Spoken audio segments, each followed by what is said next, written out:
Hi, and welcome. This is my second critique. I am Jocelyn Collin. I will be critiquing the film Midsummer, directed by Ari Aster. It's a film released in 2019, rated R, and it is a horror drama film. There's quite a few main characters in this film, but the ones that I felt stood as the actual main characters were Danny, Christian, Pele, Josh, and Mark. Very vague plot summary for this film because I don't want to give away pretty much anything. This is a very detailed and interesting film that I think everyone should watch with trigger warnings. But here we go. Danny, our main character, is a college student whose life is derailed by a horrifying incident that kills her sister and both parents, leaving her an orphan of her immediate family. Her boyfriend Christian has long been wanting to break up with Danny before the incident with her family and finds himself unable to break up with her, taking on the burden of being her emotional support and caretaker. Christian's friends are not big fans of Danny because they see the toll that she puts on him, but they try to support her anyway due to the situation that happened as well as her emotional and mental state. Pele, one of Christian's friends or buddies, has offered to take the group to his hometown, a small commune in Sweden, where they will arrive to join on a week-long solstice festival. This festival has many intense cultural aspects, including, but not limited to, and I mean that, not limited to, human sacrifice, feasting, dancing, coming of age, appropriate attire, and propagation.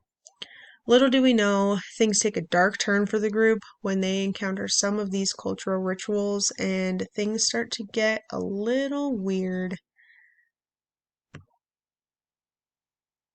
Um, I chose a couple elements of mise-en-scène, but the biggest one that stood out to me was the way that this film uses light, whether it's dark or bright light. This film does a really good job of using daylight throughout the entire film, making for an extra creepy days never end kind of feeling. Insight to that when Danny wakes up as soon as they get to this new location, they're offered a drug and she feels peer pressured to take it but takes it anyway and ends up having a bad trip. Passes out, and when she wakes up asks, "Is it tomorrow?"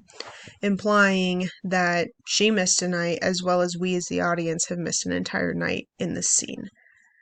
Another example is the suicide scene, which I hate to call it the suicide scene because there's a lot more detail that goes into that, but you just have to watch it to know what I'm talking about.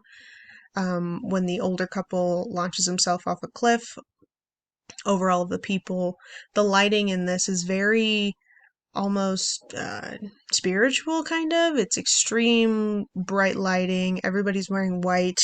The sun reflects off of everybody. The stone is even a super light beigeish gray. So there's just light reflecting in throughout the entire film, making everything super just in your face. With bright lighting in a horror film, we have to try to find the suspense because it's not really given to us, unlike during dark scenes or dark lighting scenes.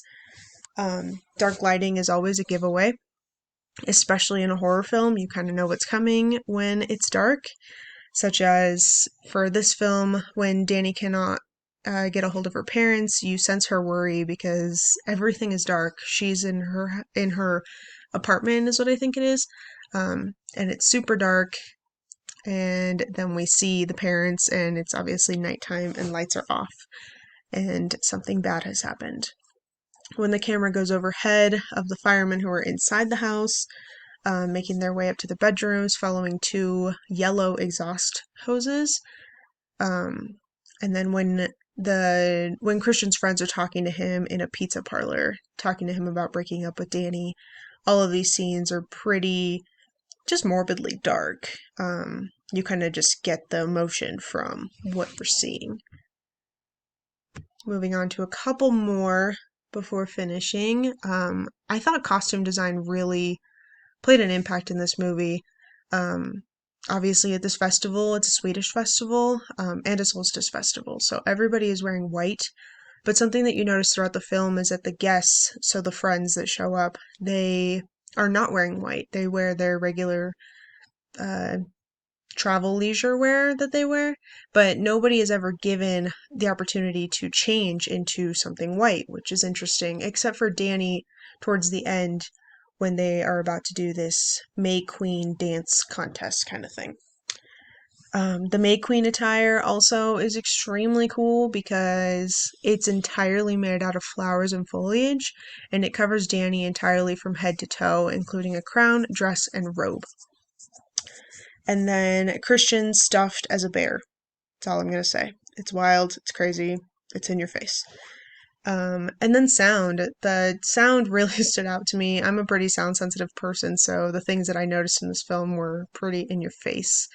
But things like creepy instrumental music, moving from delightful to horrifying. You get really beautiful instrumental, and then you get into really screechy, classic horror film score. There's a lot of screaming and wailing in this movie. Danny does a lot of it. She does a lot of crying, a lot of gasping, and a lot of screaming, as well as the commune. The commune does the same. And then there's also a lot of muffle of sound in this film as well. Times where you wish you could hear what's going on, but almost don't want to, and happy that the film doesn't show. But it's kind of giving this when Danny's there but not there, quote unquote. Things like the party scene, the suicide scene. You can kind of just tell that she's taking it in, but not really, you're not taking it all in because it's so much. And then this is just a piece of artwork that you see at the very beginning of the film, and it's actually pretty much telling you what the film is going to show you throughout the entire thing. So this is pretty fun to see after have seen the film. I hope you enjoyed this critique. I kind of ran through it pretty fast and am over time by 2 minutes and a half, but I hope you enjoyed it anyway. I'll see you in class.